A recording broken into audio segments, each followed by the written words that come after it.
Synthesis एक ऐसा topic जो हर किसी भी कम्पिटिटिव एग्जाम्स के लिए बहुत इंपॉर्टेंट है। Even 9th 10th 11th 12th के लिए तो इंपॉर्टेंट है ही, 11th 12th में तो सीधे क्वेश्चंस आते हैं। इसके बारे में मैंने आपको लास्ट वीडियो में भी बताया था और आपको पता ही होगा कि हमने पूरी की पूरी सीरीज स्टार्ट किया सिंथेसिस की, जिसमें सबसे पहले हम बनाने सीख रहे हैं सिंपल सेंटेंसेज। तो एक वीडियो मैं ऑलरेडी अपलोड कर चुकी हूँ अपने चैनल पर, जिसमें मैंने आपको यूज ऑफ पार्टिसिपल कराया था। अगर आपने वो वीडियो नहीं देखी है तो मैं आपको डिस्क्रिप्शन बॉक्स में लिंक प्रोवाइड कर दूंगी, वो वीडियो आप जाके देख लीजिएगा। और इसी सीरीज को हम सिंपल सेंटेंस को ही आगे कंटिन्यू करते हुए करने वाले हैं यूज ऑफ इन्फिनेटिव। केवल एक यूज नहीं है इसमें, और भी सारे यूजेस मैं बताऊंगी इसमें, क्योंकि मैंने आपको बताया था कि जब हम सेंटेंसेस को जोड़ते हैं और सिंपल सेंटेंस बनाते हैं तो देर आर 8 रूल्स है, जिसमें मैं एक रूल पार्टिसिपल का करा चुकी हूँ। आज 3-4 रूल हम इस वीडियो में कवर कर लेंगे और एक जो नेक्स्ट वीडियो बनाऊंगी उसमें जो रूल बचेंगे वो कवर कर लेंगे। तो चलिए सबसे पहले कर लेते हैं यूज ऑफ इन्फिनेटिव। तो सबसे पहले इन्फिनेटिव को समझिए कि इन्फिनेटिव होता क्या है। देखिए, जब भी हम वर्ब से पहले वर्ब की मेन वर्ब यानी कि मेन वर्ब की फर्स्ट फॉर्म से पहले टू लगाते हैं, हमेशा याद रखिएगा कि कभी भी अगर हमें टू लगाना होता है तो वो मेन वर्ब की फर्स्ट फॉर्म से पहले ही यूज होता है। Main verb second, main verb third, उनसे पहले कभी भी टू यूज नहीं होता। तो जब भी हम वर्ब से पहले वर्ब की फर्स्ट फॉर्म से पहले टू का यूज करेंगे तो समझ लीजिएगा कि वो इन्फिनेटिव बन जाता है। और जब हम इन्फिनेटिव बनाते तो देखिए हिंदी में क्या मीनिंग निकल के आता है। क्रिया यानी कि जो वर्ब होता है हिंदी के सेंटेंस में, उसमें ना नी ने लग जाता है। जैसे कि खेलने के लिए है ना, तो खेलना तो खेलने है ना। स्कूल में जाता हूँ पढ़ने के लिए, तो पढ़ने, तो पढ़ना क्या है, वर्ब है, इसमें क्या लग गया, ने, राइट, ए ने लग गया उसमें। तो हिंदी के सेंटेंसेस में जब क्रिया में नानी ने की सेंस निकल के आए और के लिए हम वहाँ पे यूज हो, तो वहाँ पे हम यूज करते हैं इन्फिनेटिव का। जैसे मैं बाजार में कपड़े खरीदने के लिए जाऊंगा, तो खरीदने के लिए, तो ने भी लगा और के लिए भी लगा। हम इस सेंटेंस को ऐसे भी बोल सकते हैं, मैं कपड़े खरीदने बाजार जाऊंगा, या फिर मैं कपड़े खरीदने के लिए। दोनों में कोई डिफरेंस नहीं है, बस बोलने का डिफरेंस है दोनों सेंटेंसेस में, ठीक है। जैसे अगर मैं कहूँ कि मैं पढ़ने के लिए स्कूल जाऊंगा, पढ़ने के लिए, राइट, इस तरीके से जहाँ पे हिंदी में ये सेंस निकल के आती है तो याद रखिएगा कि वो इन्फिनेटिव ही सेंटेंसेस होते हैं और वर्ब से पहले टू का यूज कर देते हैं। अब जब हम इसका पैसिव सेंटेंस बनाते हैं तो to plus be and verb की थर्ड फॉर्म, भाई पैसिव में तो आपको पता ही होगा कि पैसिव में वर्ब की थर्ड फॉर्म ही यूज होती है, चाहे टेंस कोई सा भी हो, एंड बी से पहले टू का यूज करेंगे। वो एग्जाम्पल में मैं आपको बताऊंगी, आपको समझ में आ जाएगा। अब ये जो सेंटेंसेस होते हैं जिनमें इन्फिनेटिव का यूज किया जाता है, तो ये ऐसे कौन से सेंटेंसेस होते हैं जिनमें हम इनका यूज करते हैं, तो देखिए ऐसे सेंटेंसेस में यूज होता है जहां पे कोई उद्देश्य शो हो रहा हो, कोई एम दिखाया जा रहा हो। कोई काम अगर हम कर रहे हैं तो वो किस लिए कर रहे हैं, जब एम को शो किया जाए तो तब हम इन्फिनेटिव का यूज करते हैं। देखिए, रीजन दिखाया जाए और उसका रिजल्ट दिखा दिया जाए तो तब हम इनका यूज करेंगे।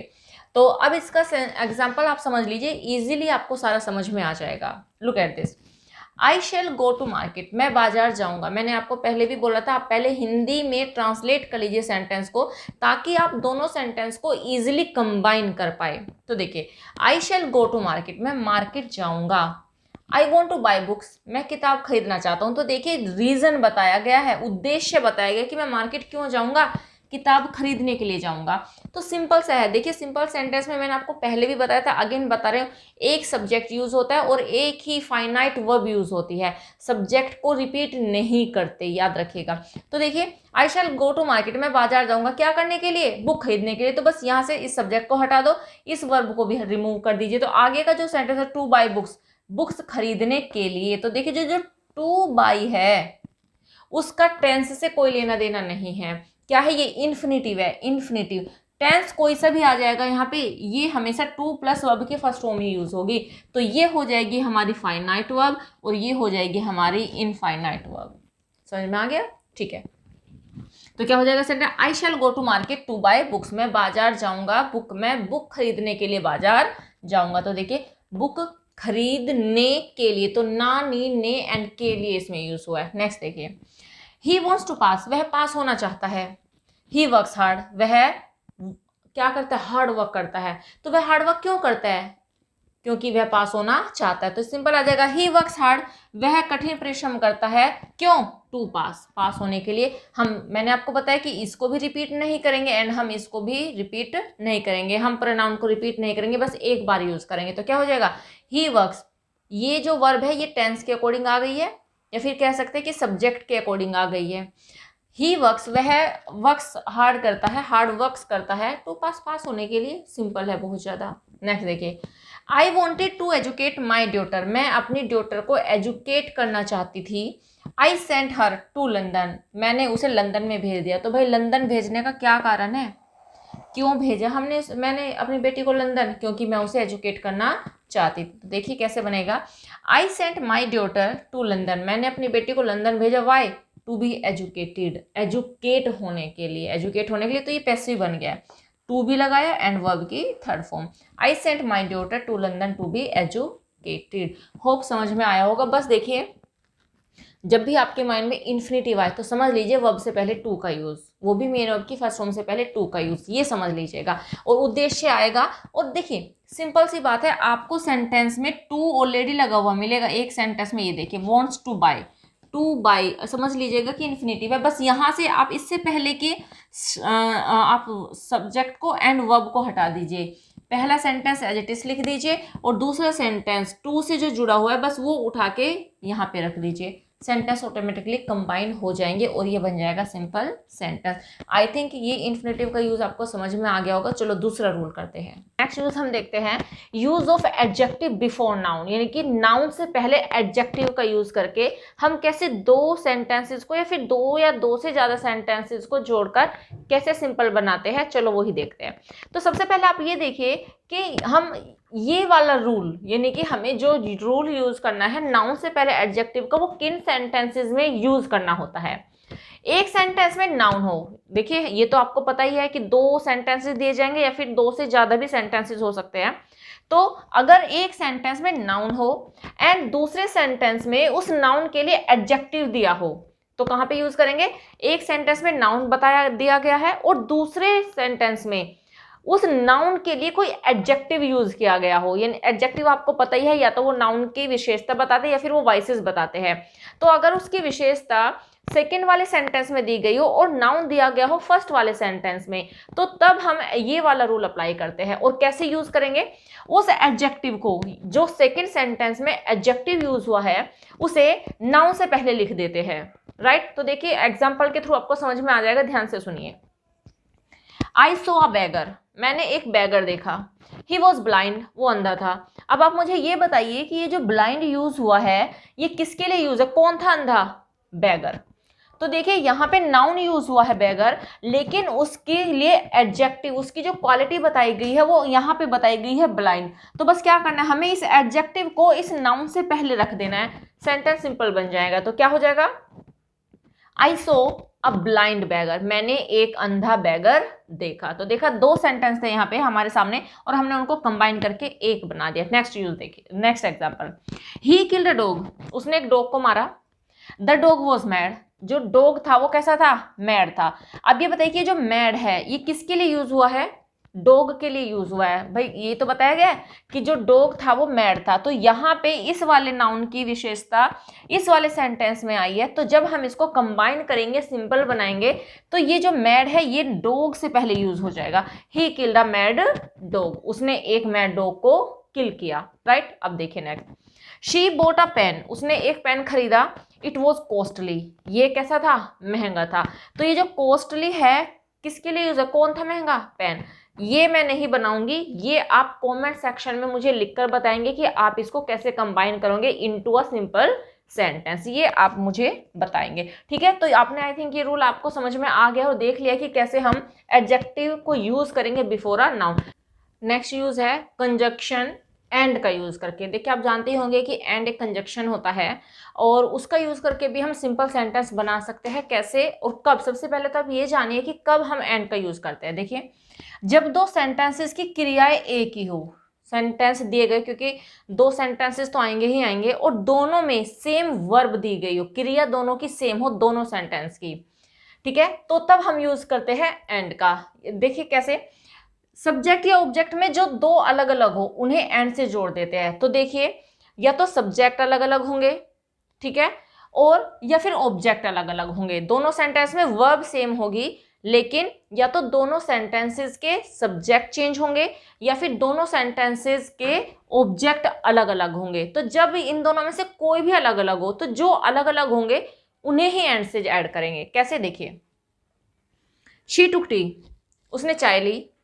शी टुक कॉफी टू, उसने कॉफी भी ली। अब देखिए यहाँ पे वर्ब सेम है, यहाँ पे भी वर्ब टुक है एंड यहाँ पे भी वर्ब टुक है, लेकिन यहाँ पे ऑब्जेक्ट टी है एंड इस सेंटेंस में ऑब्जेक्ट कॉफी है। तो हाँ, जब मैंने ये तो बताया है कि दोनों की जो वर्ब होगी वो सेम होगी, लेकिन या तो सब्जेक्ट अलग अलग होंगे या फिर ऑब्जेक्ट अलग अलग होंगे। तो यहाँ पे ऑब्जेक्ट अलग है, तो जो चीज अलग है तो क्या अलग है, ऑब्जेक्ट अलग है। तो इन्हीं के बीच में हम एंड का यूज करेंगे। तो कैसे हो जाएगा, she took T and coffee, उसने चाय एंड कॉफी ली। तो दोनों चीज ली उसने। समझ में आया। नेक्स्ट देखो example, he went to Jaipur, वह जयपुर गया। Her sister also went with her, उसकी सिस्टर भी उसके साथ में गई। अब देखिए यहाँ पे भी वर्ब सेम है, वेंट आई है, और दूसरे सेंटेंस में भी वर्ब वेंट ही है। यहाँ पे भी दोनों वर्ब सेम है दोनों सेंटेंसेस में, लेकिन यहाँ पे देखिए, यहाँ पे सब्जेक्ट अलग अलग है। यहाँ पे ही सब्जेक्ट है एंड यहाँ पे सब्जेक्ट है हर सिस्टर। जबकि अगर हम ऊपर वाले सेंटेंस की बात करें तो वहाँ पे ऑब्जेक्ट अलग था, यहाँ पे टी था एंड यहाँ पे कॉफी था, लेकिन नेक्स्ट सेंटेंस में सब्जेक्ट अलग अलग है। तो जो चीज अलग अलग होती है उनके बीच में ही एंड का यूज कर देते हैं। तो वह जयपुर गया और उसकी सिस्टर भी उसके साथ गई, यानी कि वो भी जयपुर ही गई। तो देखो, ही एंड ही सिस्टर, वह और उसकी sister went to Jaipur, Jaipur गए। सो सिंपल है ना। तो he and he sister went to Jaipur. अब देखिए next sentence, Tagore was a poet, Tagore एक पोएट थे। ही वॉज ड्रामाटिस्ट टू, वो ड्रामाटिस्ट भी थे। अब देखिए दोनों सेंटेंसेस में क्या अलग है, दोनों सेंटेंसेस में सब्जेक्ट सेम है, क्योंकि यहाँ पे भी टैगोर की बात हो रही है और इस सेंटेंस में भी टैगोर जी की ही बात हो रही है, बट यहाँ पे ऑब्जेक्ट अलग है। यहाँ पे पोएट बताया गया है उन्हें और यहाँ पे ड्रामाटिस्ट बताया गया है, ऑब्जेक्ट अलग है। इस सेंटेंसेस को आप बनाएंगे, कमेंट सेक्शन में आप मुझे लिखकर भेजेंगे कि आप इसको कैसे सिंपल सेंटेंस में कन्वर्ट करोगे। तो होप ये वाला रूल भी आपको समझ में आ गया होगा, बहुत सिंपल रूल है ये। नेक्स्ट रूल है एडवर्ब या एडवर्बियल फ्रेज का यूज, राइट। तो देखो कैसे, एडवर्ब आप जानते ही होंगे, और अगर नहीं जानते तो मैं आपको वीडियो दे दूंगी आपको जो मैंने बनाई हुई है, तो आप वो देख लीजिएगा, तो सारा एडवर्ब को लेके सारा डाउट क्लियर हो जाएगा आपका। बट फिर भी फॉर योर काइंड इन्फॉर्मेशन मैं बता देती हूँ, एडवर्ब जो होते हैं वो सेंटेंस के किसी भी पार्ट के बारे में कुछ ना कुछ बताते हैं। वो हमें एडजेक्टिव के बारे में बता सकते हैं, वो हमें किसी भी वर्ब के बारे में भी बता सकते हैं। तो देखिए कैसे हम यूज़ करते हैं। सबसे पहले तो आप ये जानिए कि जो एडवर्ब जो होते हैं वो ज़्यादातर वर्ब या एडजेक्टिव में एलवाई लगाने से बन जाते हैं।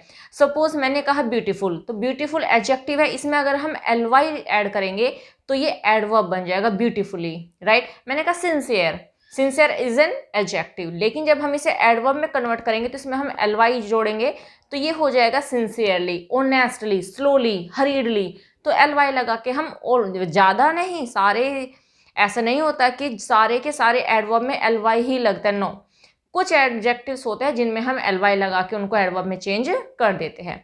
तो नेक्स्ट देखिए, जब एक सेंटेंस दूसरे सेंटेंस की क्रिया की विशेषता बताए, यानी कि हमें एडवर्ब या एडवर्बियल फ्रेज का यूज वहां पे करना है जब एक सेंटेंस दूसरे सेंटेंस में जो वर्ब यूज हुई है, जो क्रिया यूज हुई है, उसकी क्वालिटी के बारे में बताए, उसके बारे में कुछ ना कुछ बताए, तो तब हम एडवर्बियल फ्रेज का यूज करेंगे या फिर हम एडवर्ब का यूज करेंगे। एग्जाम्पल देखिए, शी आंसर्ड मी। अच्छा, एक बात और मैं यहाँ पे आपको बता देती हूँ, जितने भी एडवर्ब होते हैं उनका एक ऐसा नहीं है कि वो बिल्कुल स्टार्टिंग में यूज़ होंगे, लास्ट में यूज़ होंगे। वो सेंटेंस के स्टार्टिंग में भी यूज़ हो सकते हैं, वो सेंटेंस के मिडिल में भी यूज़ हो सकते हैं, और वो सेंटेंस के लास्ट में भी यूज़ हो सकते हैं। बट 80% केसेस में या तो एडवर्ब सेंटेंस के स्टार्ट में यूज़ होते हैं, स्टार्टिंग में, या फिर वो लास्ट में यूज़ होते हैं। याद रखिएगा इस बात को। अब एग्जाम्पल देखिए, शी आंसर्ड मी, उसने मुझे आंसर दिया। हर आंसर वॉज करेक्ट, उसका आंसर करेक्ट था। अब आप ये बताइए करेक्ट क्या था? आंसर, यानी कि उसने जो मुझे आंसर दिया, ये वर्ब है यहाँ पे आंसर, उसने मुझे आंसर दिया, उसका आंसर कैसा था? करेक्ट था। यानी कि ये जो करेक्ट है ये आंसर के लिए यूज हुआ है, तो मीन्स ये इसको हम बनाएंगे एडवर्ब, ठीक है। यहाँ पे हम इसको क्या बनाने वाले हैं? एडवर्ब। अभी ये क्या है? ये एडजेक्टिव है, जो कि आंसर के लिए यूज है, लेकिन अभी हम इसको क्या बनाएंगे, एडवर्ब बनाएंगे। तो क्या हो जाएगा, शी आंसर्ड मी करेक्टली, उसने मुझे करेक्टली आंसर किया। नेक्स्ट देखिए, अनुज रोट अ लेटर, अनुज ने एक लेटर लिखा। ही रोट इट इन अ हरी, उसने ये जल्दबाजी में लिखा। इन अ हरी मीन्स जल्दबाजी में, जल्दी जल्दी। तो ये जो जल्दी है किसको इंडिकेट करे, किसके लिए यूज हुआ है, लिखने को। जल्दी क्या किया उसने, लिखा। लेटर, लेटर ऑब्जेक्ट है, तो उसने जल्दी क्या किया, लिखने का काम किया है। तो मीन्स ये जो हरी है, इन अ हरी, ये यहाँ पे शो कर रहा है राइट की, रोट की क्वालिटी को, कि कैसे लिखा, राइट। तो अब हम इसको क्या करेंगे, इसमें एलवाई यूज करेंगे और सेंटेंस को एडवर्ब में चेंज कर देंगे। एडवर्बियल यूज करके हम सेंटेंस को सिंपल बना देंगे। अनुज रोट अ लेटर हरीडली, अनुज ने एक लेटर लिखा। कैसे लिखा, रोज ने हरीडली लिखा। तो ये देखिए यहाँ पे हरीडली को हमने बना दिया है, हरी में इन्हा हरी को हटा देंगे और इसको हम कर देंगे हरीडली, राइट। नेक्स्ट देखो, पायल फिनिश्ड हर वर्क, पायल ने अपना वर्क फिनिश किया। It took her no time, उसको इसमें बिल्कुल भी टाइम नहीं लगा, यानी कि चुटकियों में थोड़ी ही देर के अंदर उसने अपना काम खत्म कर लिया। तो कैसे बनेगा, पायल फिनिश्ड हर वर्क, पायल ने अपना कार्य फिनिश कर लिया इन नो टाइम। अब देखिए ये है एडवर्बियल फ्रेज। अभी आपके माइंड में आ रहा होगा कि चलो एडवर्ब तो हमें समझ में आ गया है कि जो करेक्टली है ये एडवर्ब हो गया है, हरीडली ये एडवर्ब हो गया। एडवर्बियल फ्रेज होता क्या है, तो देखिए adverbial phrase a group of words होता है, ठीक है। एक ग्रुप होता है वर्ड्स का जिसको हम एज एन एडवर्ब यूज करते हैं। तो यहाँ पे तो हमने हरी यूज कर लिया तो हरीडली हो गया, करेक्टली हो गया, लेकिन यहाँ पर इन नो टाइम कुछ हमें इस टाइप से हम यूज करेंगे। यानी कि आपको अगर कहीं भी नो टाइम नजर आ जाए और उसे हमें एडवर्बियल फ्रेज में चेंज करना हो तो हम वहां पे इन का यूज करेंगे एंड नो टाइम को हम एज इट इज लिख लेंगे। तो ये हो जाएगा in no time. The most important rule है ये, इस पे तो आप स्टार लगा लीजिए, एग्जामिनर का फेवरेट है ये। तो कैसे करेंगे, Payal finished her work in no time, Payal ने बहुत ही कम समय में अपना टाइम फिनिश कर लिया। तो आई थिंक ये समझ में आ गया होगा आपको। और आप इसकी प्रैक्टिस कीजिएगा, जब तक प्रैक्टिस नहीं करोगे तब तक ये, चाहे आप कितना भी मैं अच्छे से पढ़ा लूँ या फिर आप अभी तो फिलहाल आपको लगेगा कि सारा समझ में आ गया है, लेकिन आपको ये समझने के बाद प्रैक्टिस करनी है सो दैट जितने भी रूल है वो आपके माइंड में सेट हो जाए। होप ये सारे रूल आपको समझ में आ गए होंगे। देखिए रूल अभी और भी हैं लेकिन वीडियो ज़्यादा लेंदी हो जाएगी, इस वजह से मैं सारे के सारे रूल इसमें कवर नहीं कर रही हूँ। लेकिन हाँ, बाद में मैं जितने भी सारे रूल्स हैं, 8 रूल्स हैं, सारे रूल्स को कंबाइन करके एक वीडियो भी बनाऊंगी। बट अभी क्योंकि स्टूडेंट्स बोलते हैं कि मैम ज़्यादा लेंदी हो जाती है, तो मैंने कुछ पार्ट्स ही इसमें डाले, कुछ रूल्स ही कवर किए हैं। तो होप ये सारे के सारे समझ में आए होंगे आपको। अच्छे से इनको समझ लीजिए, मोस्ट इंपॉर्टेंट टॉपिक है। थोड़े से भी आप बिल्कुल भी केयरलेस मत होइए, बिल्कुल भी लापरवाही मत कीजिए, अच्छे से समझ लीजिएगा। तो मिलते हैं नेक्स्ट वीडियो में। Till then bye bye, take care, stay healthy and keep learning.